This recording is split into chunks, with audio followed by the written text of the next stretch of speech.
Saya ingin menyampaikan bahwa ini adalah pidato pertama saya sebagai Presiden Republik Indonesia di depan parlemen di luar Indonesia.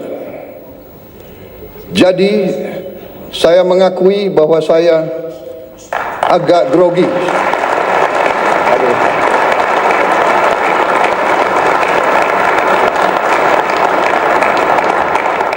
Presiden RI Prabowo Subianto menyampaikan pidato perdananya di hadapan parlemen luar negeri, yakni Majelis Agung Nasional Turki, dalam kunjungan kenegaraannya ke Ankara, Kamis.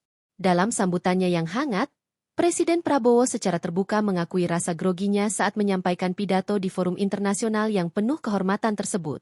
Saya ingin menyampaikan bahwa ini pidato pertama saya sebagai Presiden Indonesia di depan parlemen di luar Indonesia. Jadi, saya mengakui bahwa saya agak grogi, ujar Presiden Prabowo disambut senyum dan tepuk tangan hadirin. Pidato Presiden Prabowo di Majelis Agung Nasional Turki disampaikan di hadapan jajaran tinggi parlemen dan tamu kehormatan negara sahabat. Hadir dalam kesempatan tersebut Ketua Majelis Agung Nasional Turki, Profesor Dr. Numan Kurtulmus, para wakil ketua majelis, serta seluruh anggota parlemen Turki. Turut hadir pula para menteri, ketua kelompok parlemen, perwakilan lembaga-lembaga pemerintahan, duta besar, dan perwakilan dari negara-negara sahabat. Acara tersebut juga dihadiri para tamu undangan, baik dari dalam maupun luar negeri untuk menyaksikan pidato perdana Presiden Prabowo di luar negeri sebagai kepala negara. Pidato yang berlangsung di aula bersejarah jantung demokrasi Turki itu menjadi momentum bagi Presiden Prabowo menyampaikan rasa terima kasih, mewakili 280 juta rakyat Indonesia. Merupakan sebuah kehormatan besar bagi saya untuk berdiri di ruangan yang bersejarah ini, menyampaikan salam dari 280 juta rakyat Indonesia, saudara-saudara muslim di negara muslim terbesar di dunia, ujarnya. Lebih dari sekadar kunjungan kenegaraan, Presiden Prabowo menyebut kunjungannya ke Turki sebagai momen pribadi. Ia menyatakan bahwa dirinya datang bukan hanya sebagai kepala negara, tetapi sebagai saudara bagi rakyat Turki. Sebagai seorang yang hatinya tersentuh oleh tanah ini, oleh sejarahnya, oleh perjuangannya, dan oleh rakyatnya, ujar Presiden Prabowo. Presiden juga menegaskan bahwa bagi rakyat Indonesia, Turki memiliki tempat khusus sebagai salah satu peradaban muslim terbesar yang dihormati dan dikagumi. Presiden RI Prabowo Subianto dijadwalkan menghadiri pertemuan Antalya Diplomatic Forum, ADF, di kota Antalya, Turki, Jumat, 11 April 2025. Saya ingin menyampaikan bahwa ini adalah pidato pertama saya sebagai Presiden Republik Indonesia di depan parlemen di luar Indonesia. Jadi, saya mengakui bahwa saya agak grogi.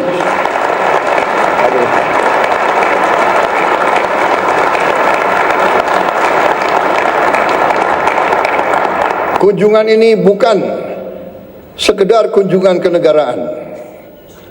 Bagi saya, ini adalah sebuah momen pribadi. Saya datang ke Turki tidak hanya sebagai Presiden Republik Indonesia, tapi sebagai seorang sahabat, seorang saudara, sebagai seseorang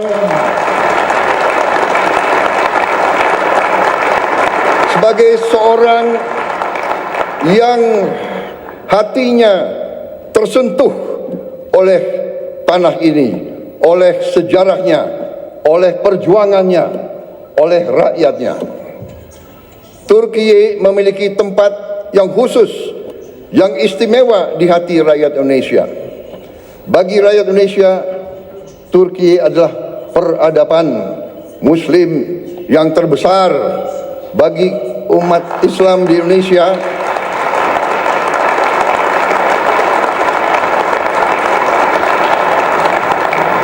bagi kami, Turki adalah penerus dari peradaban Osmani, peradaban Ottoman.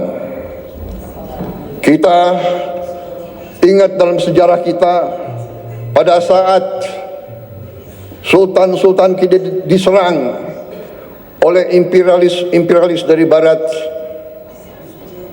Kekaisaran Ottoman mengirim bantuan, mengirim senjata, mengirim tentara, mengirim penasihat.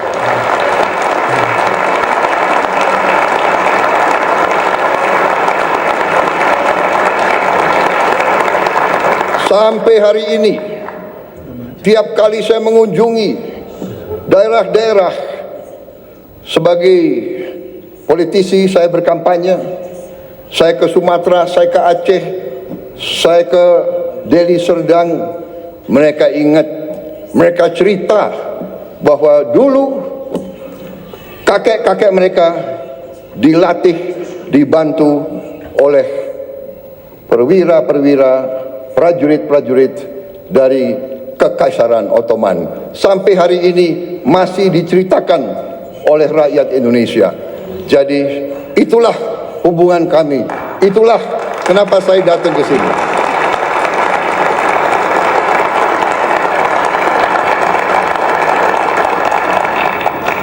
Mungkin saya adalah politisi Indonesia yang paling sering ke Turki.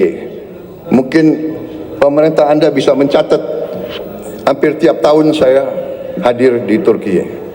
Terima kasih rakyat Turki menerima kami dengan hati yang terbuka dan dengan tangan yang terbuka.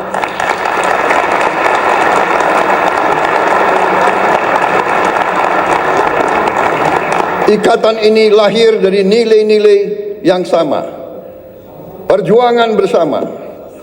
Perjuangan untuk kemerdekaan, perjuangan untuk harga diri, perjuangan untuk kehormatan, solidaritas, dan rasa kagum yang mendalam. Persahabatan ini telah terjalin selama berabad-abad. Dan sampai sekarang kami merasa pemimpin-pemimpin Turki selalu bersahabat dengan kami dan selalu terbuka sama kami dan selalu ingin membagi kemajuan-kemajuan yang dialami oleh rakyat Turki. Saudara-saudara sekalian, Majelis Agung yang terhormat, kita merasakan bahwa saat ini keadaan dunia penuh dengan ketidakpastian. Kita merasa sekarang bahwa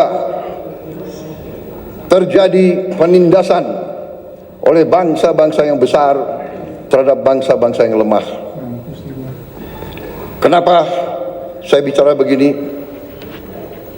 Saya merasa kami di Indonesia melihat sikap Turki, kepemimpinan pemimpin-pemimpin Turki yang tegas membela mereka yang lemah, yang tegas membela perjuangan rakyat-rakyat yang tertindas, terutama saudara-saudara kita di Palestina.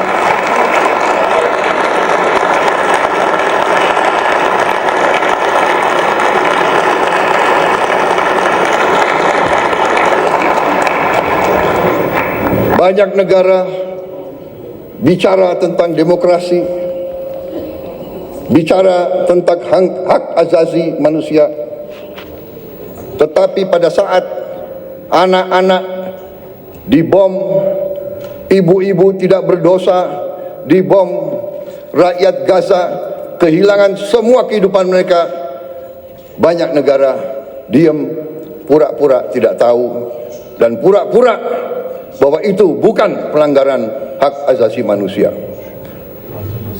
Turki punya sikap yang tegas, karena itu kami merasa ingin bersama Turki membela keadilan, kebenaran di dunia yang sekarang penuh ketidakpastian.